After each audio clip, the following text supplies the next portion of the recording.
So, when you are done having that understanding with your Maker and God is first, the second is the absolute belief in you, nobody else.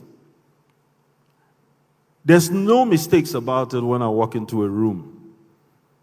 Whether I was 10 years old or even now, it doesn't matter. I don't let you see any other person but who I really am. In that order, I ask that you trust and believe in yourself above anything else below God. After God, it's not your parents, it's not your friends, it's not the mentor, it's not the person with the opportunities that will avail it, that will open the doors for you. It is you. If you believe in yourself enough, there's no door you cannot open. No door. And I believe it.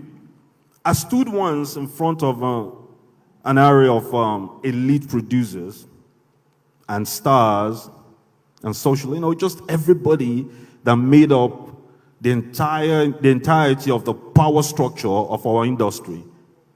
And I wanted to say something, and they kept saying, oh, let another person. I was a young actor then. And I said something that a lot of people still consider abominable to this day, and I'm about to say it again. And I asked them, because every one of them got up and said, oh, I made that person. Every star of consequence came under somebody. Oh, I gave this person. Because they said I engineered and orchestrated a group that was asking for too much money. Isn't that ridiculous? So apparently, our producers were becoming multi-millionaires, and the actors, not me, guys that were slightly lower, were struggling. And so I called the group and I said, we need to change the structure. Without us, they don't exist. We are the ones the fans know. We're the ones with the gift and the talent. Why would they be earning more than us? Why is there no balancing skill, some sort of skill where at least something could be measured, barometer by which they will say at least we're doing well? Why is the gap so distinct? Why is there a total disconnect in the wealth appraisal between us and them? So I said everybody should start asking for more money. So they got together and banned me for 2 years.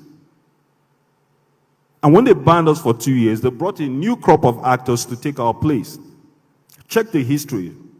Totally relatable story you can find in our archives. So these new guys they brought could not make the billing. They weren't making enough money. The fans totally rejected them.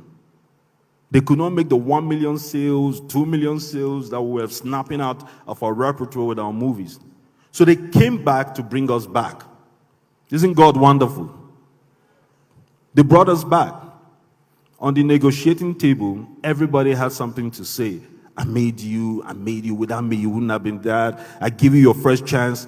My colleagues kept quiet because everybody had a leaning, had somebody to point out to say, without you, I wouldn't have been whatever it is I became. So I said one thing, and I said, can somebody in this room stand up and truthfully claim that without them, that I wouldn't have come up? Not one person. Not one person. Because I knew how I started it. I knew the belief that I had.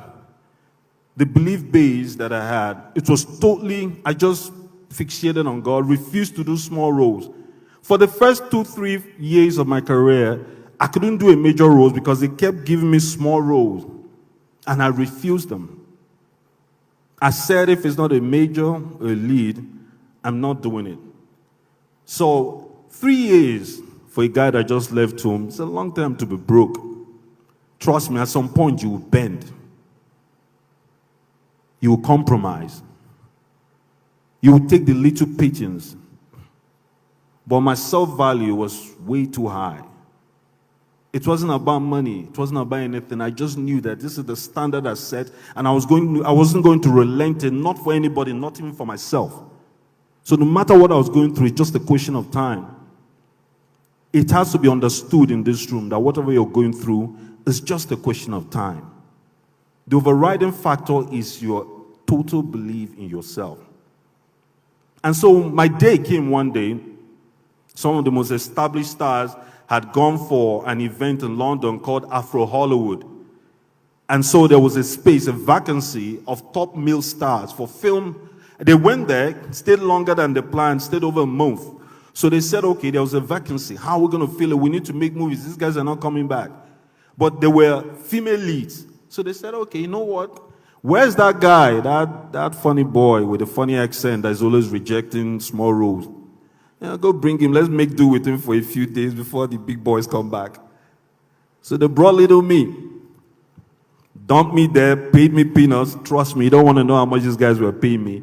I've received as much as 15 to 20,000 naira for lead. In dollars, let me explain it. It's less than $30, $40, or maybe $50 at worst. So they brought me back. I did 4 films, being paid peanuts. Every time I was paid peanuts, something was wrong with the wardrobe. I would spend out of that little money because I had to look right. That's one thing. When the opportunity meets, okay, your preparation, I was always prepared. It was almost like I lived all my life waiting for this chance. And when it came, we wrote 4 films. I spent 80% of what I was paid looking right for the film. So all my earlier films you saw, that was me buying the wardrobe out of my pocket. I finished those 4. The big boys came back.